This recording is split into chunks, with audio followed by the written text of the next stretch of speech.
All right. Good afternoon, guys. So, we're about to continue our lesson regarding elements of music. But before that, let us have a simple recall of what happened last meeting. So, let me share you your slide na pinakita ko last time. Wait, where's that share? There you go. Okay, guys, can you see the slide? Please let me know. Yes, sir. Okay, thank you. Yes, We will sir. proceed. Thank you, thank you. So let's proceed. So last time we tackled the elements of music. So we have discussed most of the important element, and now we're going to continue. Okay, for the element of music, you need to consider this for especially if you're creating music. You need to consider every element and show that you have inculcate all those elements. So we discussed the pitch, especially we're talking about different notes.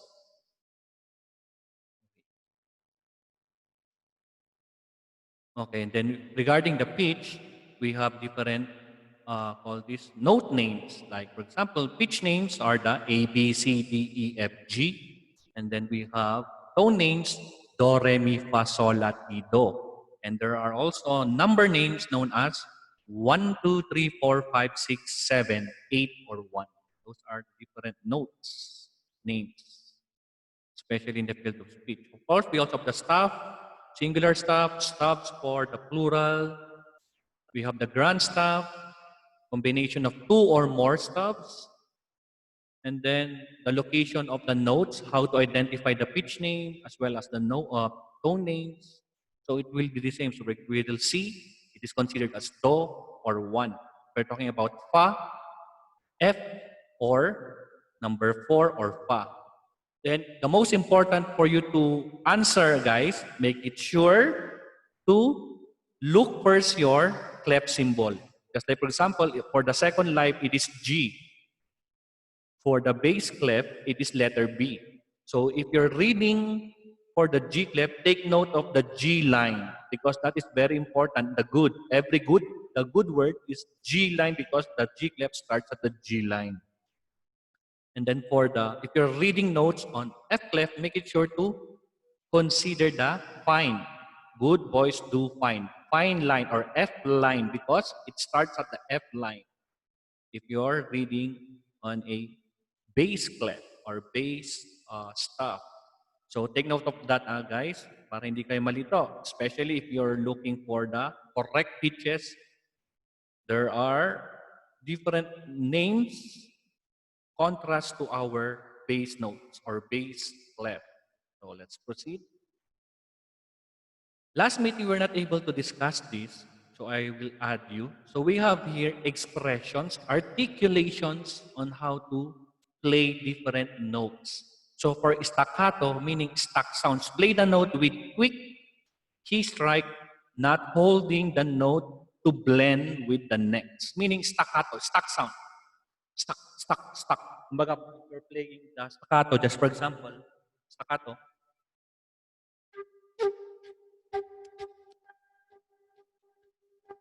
very short note, very short note. While for accent, it's more on accent emphasis of the note. For example, you have 4 notes and your accent is on the 4th note. Or again. See? Accent on the 4th note again. It's more emphasized note. Kumbaga, more louder, more acrodots na. And then if you're talking about listening regarding tenuto, meaning, for example, you have 4 notes, the same time of all quarter notes. So, for example, you have sol on the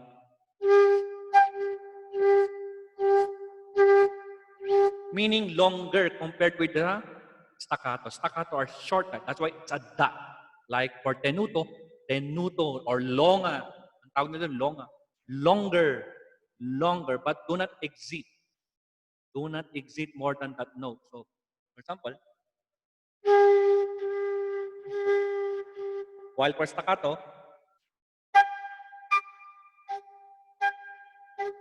while for accent,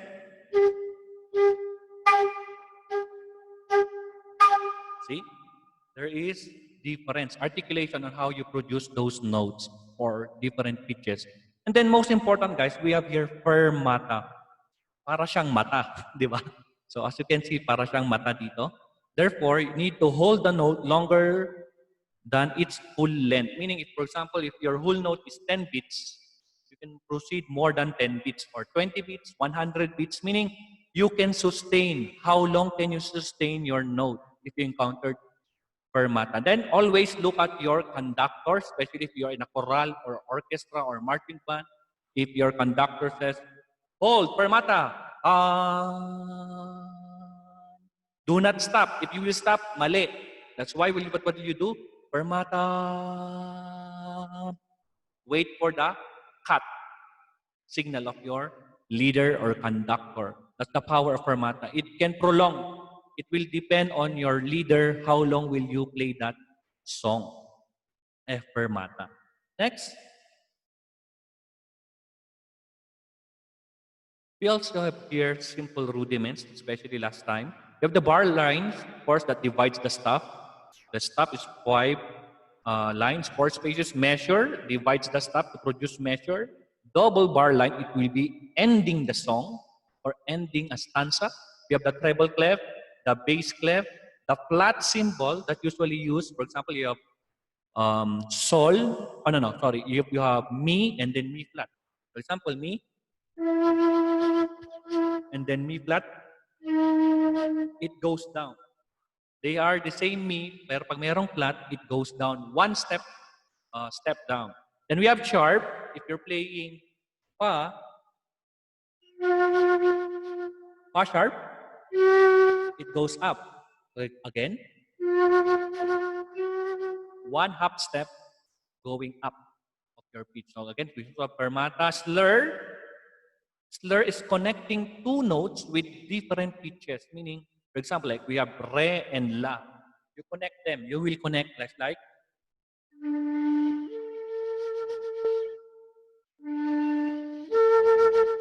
so that is slur. Again, pag hindi yan slur, guys, pag it is normal, it is separate.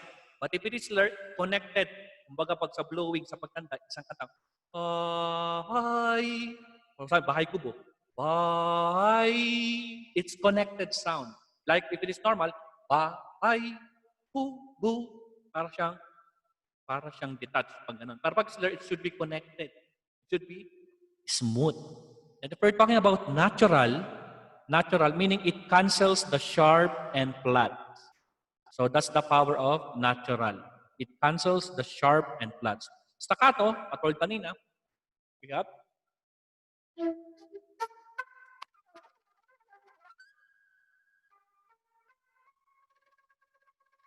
staccato, stuck sound. Very detached sound. While for legato, this is longer than the tenuto. Pag tenuto kasi per note. Tan, tan, tan. While for legato, you're playing it's very smooth, very, call this, very lovely. For example, for legato,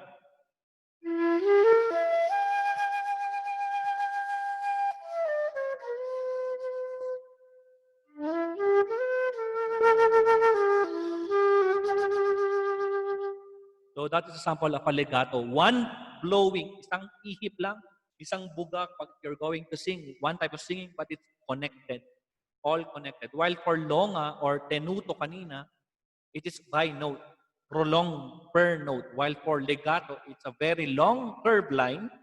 Ito yung very long curved line that connects all the notes. Then of course, lastly, we have the repeat mark. Repeat mark, repeat. For example, you repeat the chorus, you repeat the verse. So that's it for a simple rudiment. Then of course, last time we discussed the rhythm, aspects of rhythm, like the beat, the pulse, duration in terms of how long, and the tempo, whether how fast or how slow. For the tempos, we discussed the different from slowest to the fastest tempo. We use a sample to do all this, we use a gadget known as the metronome for you to hear the exact how fast, how slow the tempo is. Basic pattern in terms of if combining different patterns, you will produce rhythm. In terms of clapping, di ba? Lahat nito, we clap. So clap, clap, clap. Or 1, 2, 3, 4. 1, 2, and 3, 4. 1 and 2, 3, 4. You go that straight. So nag-clap-clap tayo dyan last time. Next, as part of the rhythm, very important guys, take note, we have here a time signature. For the time signature, it tells you how the music is to be counted. Time signature is written at the beginning of the stuff after the clef symbol and the key signature. Time signature consists of two numbers, the upper number and the lower number. For the upper number, it indicates how many beats per measure. As easy as that, guys. Pag sabi nakalagay doon is 2 beats per measure. Pag nakalagay doon is 5 beats per measure. If nakalagay doon is 100 beats per measure. I'm just exaggerating, but the power of upper number is unlimited. So any number will be called this will be accepted. So ganun siya ka-free. So kung whatever number written on the upper number of your time signature, that is the count of your beats per measure. Per measure. For example, 5. 1, 2, 3, 4, 5. 1, 2, 3, 4, 5. 1, 2, 3, 4, 5. Pag 2 beats, 1, 2, 1, 2, 1, 2. So that's the upper number. While the lower number or the bottom number tells you the kind of note that will always, take note, that will always receive 1 beat. So what is that kind of note? So if you go back, the bottom numbers will be only the following: 1, 2, 4, 8, 16, 32, 64. Therefore, wala kang makikitang, for example, 4, 3. 4 sa taas, 3 sa baba. Walang ganon. Because walang 3. The only lower number or the bottom numbers could be only 1, 2, 4, 8, 16, 32, 64. The 1 represents full note. Ito yun guys. As you can see, 1, whole note. Kasi nag-iisa sa note chart, nag-iisa lang yung whole note.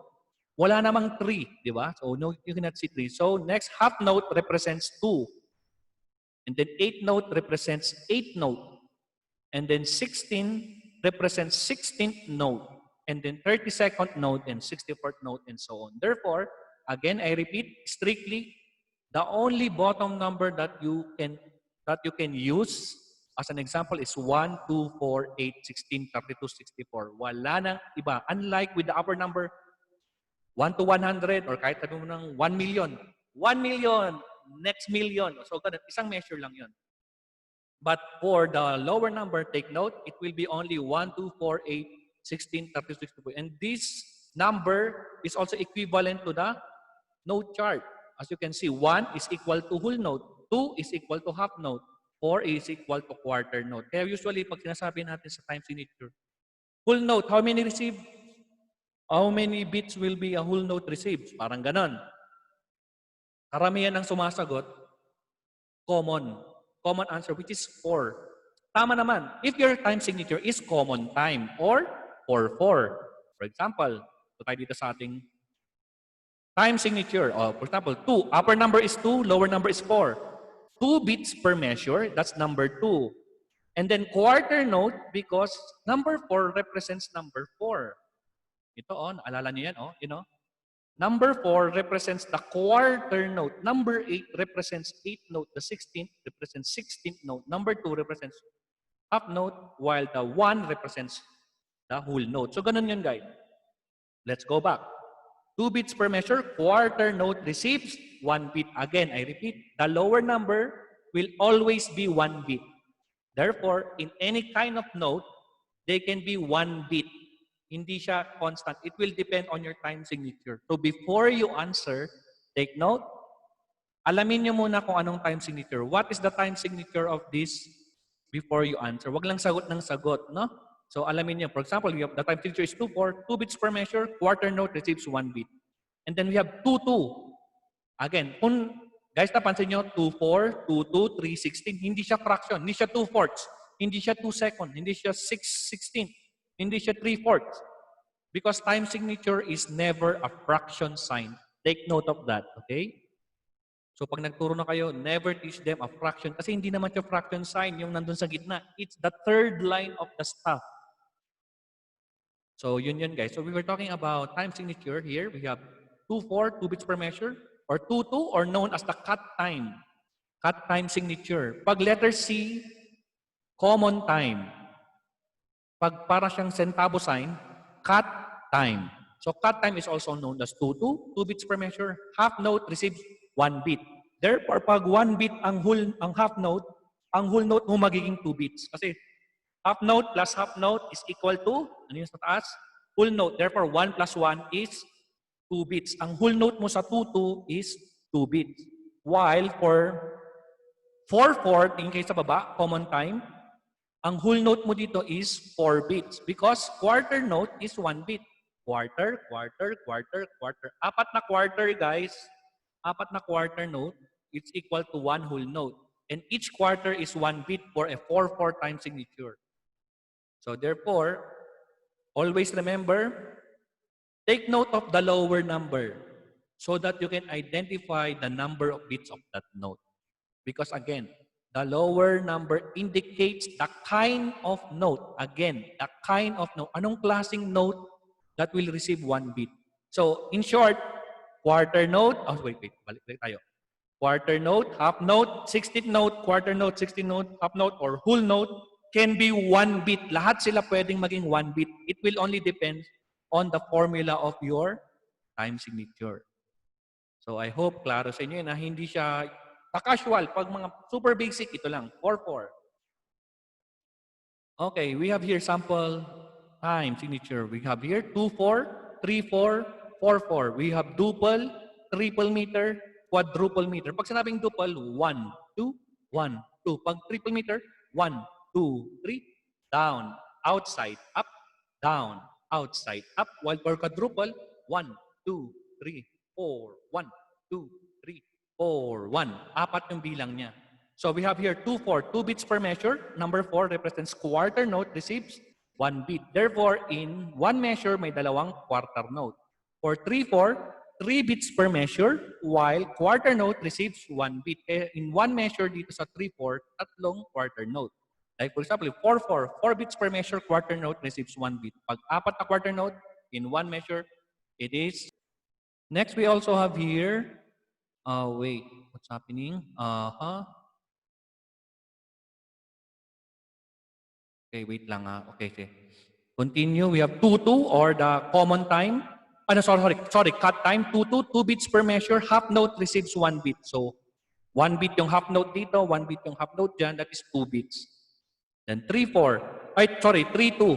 3 bits per measure. Half note receives 1 bit. 4 bits per measure. Half note receives 1 bit. O, lahat sila puro 1 bit. It only differs how many bits per measure. Next, we have 6/8. Sorry, 6/8. 8. 2/8, 2 bits per measure, 8 note receives 1 bit. 3/8, 3 bits per measure, 8 note receives 1 bit. 4 bits per measure, 8 note receives 1 bit. So, ganun lang yun, guys. So, again, kahit ano pang number mailagay sa taas, it's okay. That's the only number of bits per measure. While if you are in lower number, concentrate of the 1, 2, 4, 8, 16. Kasi ito lang yung talagang lower number. You cannot see any other lower number. So also last time we discussed dynamics, level of dynamics, from soft to loud. We also have the gradual series of Italian words that represents in English words from soft to loud. Then we have a crescendo from increasing to the loudness, and then loudness going to the softness of sound, decrescendo. Next, we also have the melody. We have the linear melody or the horizontal flow of music, which is the most memorable part of elements of music kasi siya yung lagi mo naaalala, especially if the song is very familiar. So the lyrics. We also have conjunct, easy melody, step by step, while for disjunct, it leaps. It jumps to other pitches. And then conjunct, smoothly, easy, disjunct, jumping. So we have sample of those. Next, for today, we continue on the harmony. So if we have the horizontal flow of music, which is melody, kasi ito yung horizontal, the flow is horizontal. While for harmony, it combines two or more notes. So if we're talking about harmony, it's two or more notes played together at the same time. As soon as there is more than one pitch sounding at a time, you may have a harmony. Kaya tinawag na harmony, siya yung kumakanta. Yung accompaniment will be your harmony. So for example, you have your melody.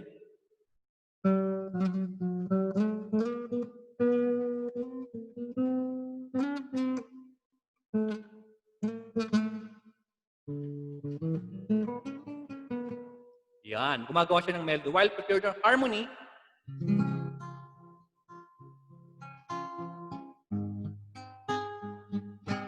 so if we're going to use a harmony, it can be differentiate with this type.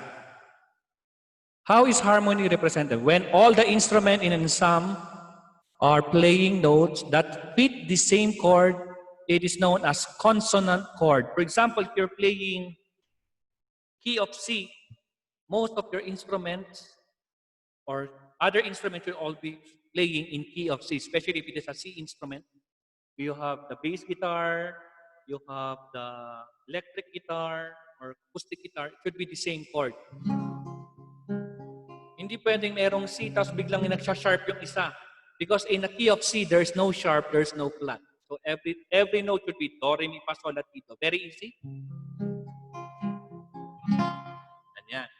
Next, when the players employ a melodic line that does not fit with the set of chords, such as obvious playing B flat when the rest of the orchestra is playing the tone of D major triad.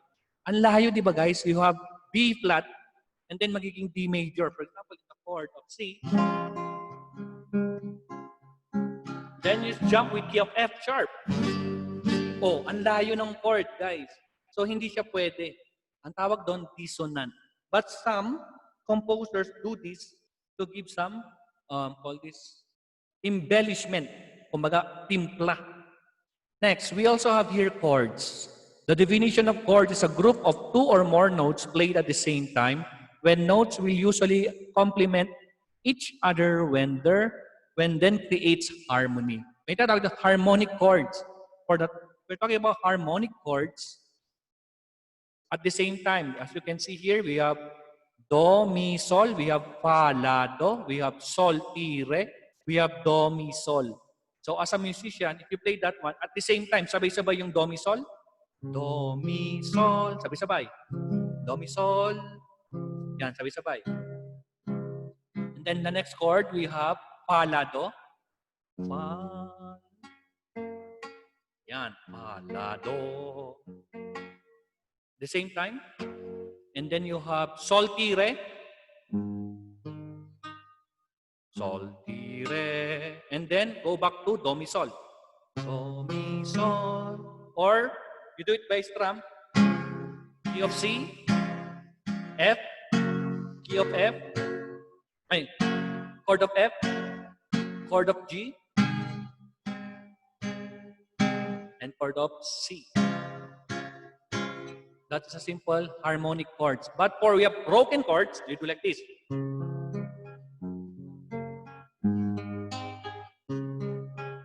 Yan. Do, mi, sol, fa, la, do, sol, ti, do. And then, do, mi, sol. Yan. So, broken chord. Still a chord. Yun nga lang, one note at a time. Comparing with the succession of notes. While in terms of simultaneous, which is the harmonic chord. Next, types of chord. Guys, there are types of chord that you need to understand. We have interval of major third, capital M, or dyad. Pag sinabing dyad, guys, 2 notes. And then if we're talking about triad, 3 notes. Pag triad, guys, line, line, line. For example, line, line, line. Or space, space, space. Hindi pwedeng line, line, space. Okay? Not unless we will discuss the different types of chord. Then we have here 4 line, line, line, line, 7th chord. We have sample of dyad. Yan guys, oh. As you can see, we have do and mi, dalawang note. Then we have fa and la flat. That is diad. Kasi dalawa pa rin note. We have sol and re, and we have re and do. Those are sample of diad. So in each of the diad, it identifies an interval. It will be more complicated, but we go straight to the triad. So for the triad, line, line, line, space, space, space, line, line, line, space, space, space. Take note. For the triad, again, it should be 3 notes. Yun ang pinaka-importante. That's why if you cannot master reading notes at one simple note, mas mahirapan tayo kapag nagtatlo or more. That's why here, you can see here, a line, line, line, space, space, space, line, line, line. Kaya triad yun. Yun yung pinaka-main purpose nyo guys, tinawag na triad. Next, we also have here your 7th chord, or ang tawag dito is tritet. Tritet. Next, we also have here a sample of a type of chord, or 7th chord. Combination of 4 notes. Okay, so here guys, you have 4 major chords. Pag sinabing 4 major chords, or 4 types of chords, we have the major triad, or major chord. We have the minor chord, we have the diminished chord, and we have the augmented chord. We're talking about major chord. Siyempre, pag major yan guys, the sound is kind of pleasing. Key of C. C major. And then we have a sample of C minor. You see the difference? From C major. And then C minor. Yan, yun yung difference niya. Meaning, your root position is the same, but your minor third, it will be flattened. Kaya mayroon kami flat siya doon. On the second line, first line, second line, third line, the second line will be, or second space, or second line, ganyan. Other space or line, it will be flattened. Kaya magiging minor siya. Some C major, C minor. Next, we also have diminished. C diminished. How to do that? The sound of that will be, see? The sound of C diminished. While for the C augmented, you have C augmented sound. Ayan, medyo tumaas. Yung isa parang takot. Kasi diminished, dim sound. Ayan. And then C minor.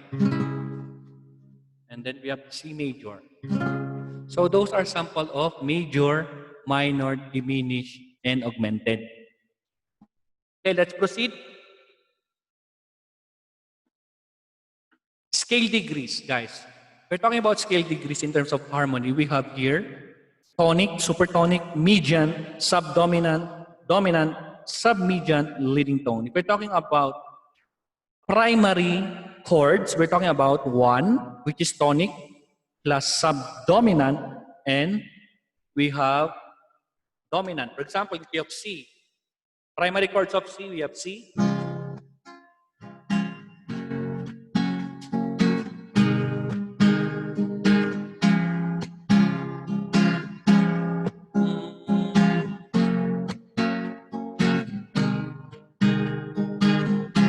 So take note, if we're talking about primary, that's pangunahing akorde or primary chords, take note of the big letter I, followed by big letter number 4, and then big letter B. Kumbaga 1, 4, 5, that's primary chords. Pero pag 2, 3, small letter I's, 2, 3, 6, 7, those are secondary chords. Pag sinabi ng secondary, pwedeng maging minor. For example, C major, secondary of C major, we have D minor, E minor, followed by F major, followed by G major, and then followed by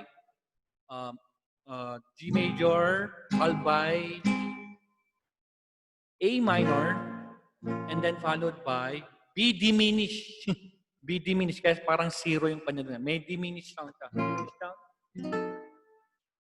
Yun yung tunog niya. Okay, so if we're talking about that, those are the scales, degrees of scales, or technical degrees, other terms known. As you can see here again, tonic, subdominant, dominant, or color red. Those are the primary colors, where the color blue are the supertonic, median, subdominant, leading tone. So take note of that. The difference of primary chords is 1, 4, 5, while for the secondary chords are the 2, 3, 6, 7. Ganyan. Form. Traditionally, this is the second to the last. Traditionally, however, musical form. Wait,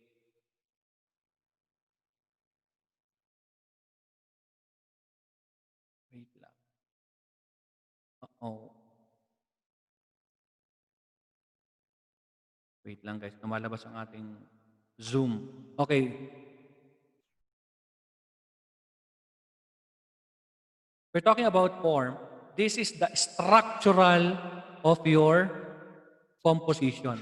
This is the structure of whether meron siyang verse, meron siyang refrain, meron siyang chorus, meron siyang coda. So meaning how you will structure your composition. Just like we have A might be your intro, B might be your verse, C might be your chorus. So those are forms. There are samples of forms here. We have strophic form, and this kind of design in vocal music in which the same music is used for several different verses. In terms of this form, like verse 1, verse 2, verse 3, they have the same. Kumbaga, they have, ano ba yung mga round song natin? Like, for example, Row, Row Your Boat. They have the same. Umiikot, or Happy Birthday, it's a round song. Kumbaga, yung verse na isa, kahit balik-balik na rin natin. Or like, for example, we have Joy to the World. And then the next round, Joy to the World, iba na yung lyrics niya. So that is strophic form. Next, if you have binary form, it's two-part. Meron siyang verse 1 and then chorus.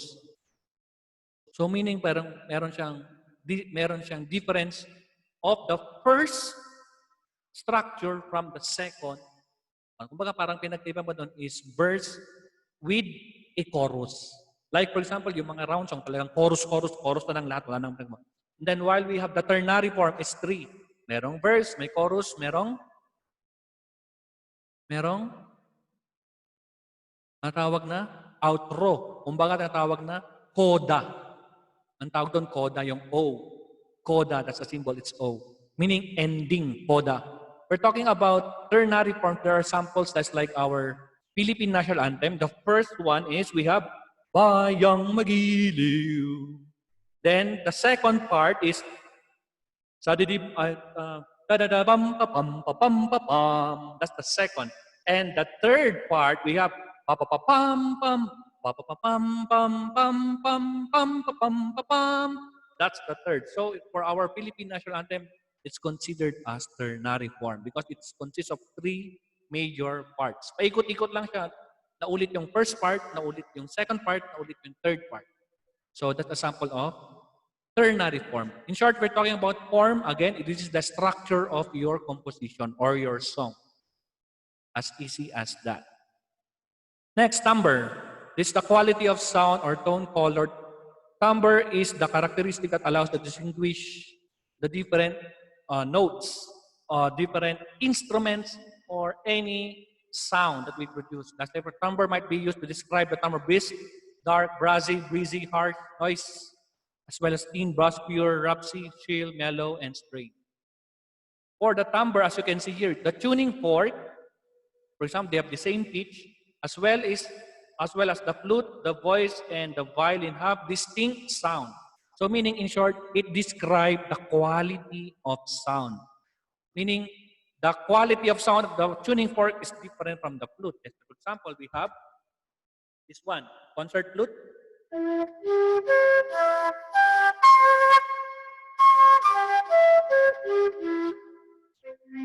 Compare with the ocarina, it's a Korean instrument.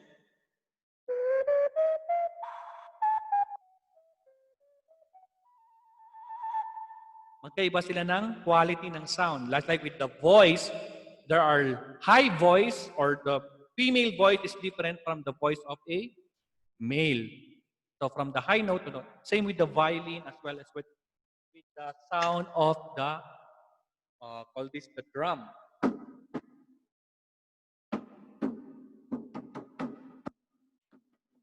So meaning each instrument has its corresponding tone quality or timbre. So texture is also part of the timbre. Texture is where you're going to distinguish three basic texture. Monophonic, it's a type of texture which is solo flute. Pag dalawang flute, it's called a homophonic, meaning two different sounds. Pwedeng soprano, pwedeng alto, magkasabay. It's homophonic. Pero pag dumami na, like we have polyphonic texture, we're talking about soprano, alto, tenor, bass, all of the four will be singing together to form a polyphonic texture. So in short, if we're talking about texture, it only differs with the quality of melodies. Those melodies will be combined together to produce different textures. So pag solo, if you're doing a cappella, monophony. If you're doing with a duet, that is homophony. While if it's more or three or more, it will be considered as polyphonic texture. So again, those are the samples of textures. So that ends our elements of music. So do you have questions, guys? Open your mic, please. Open. How many minutes do we have? None for now, sir. Anyway, guys, I will call this. I will be giving the modules later after this Zoom meeting. So mag-usapan din natin guys yung ating, especially next meeting is your exam. But before that, remember you still have your presentation.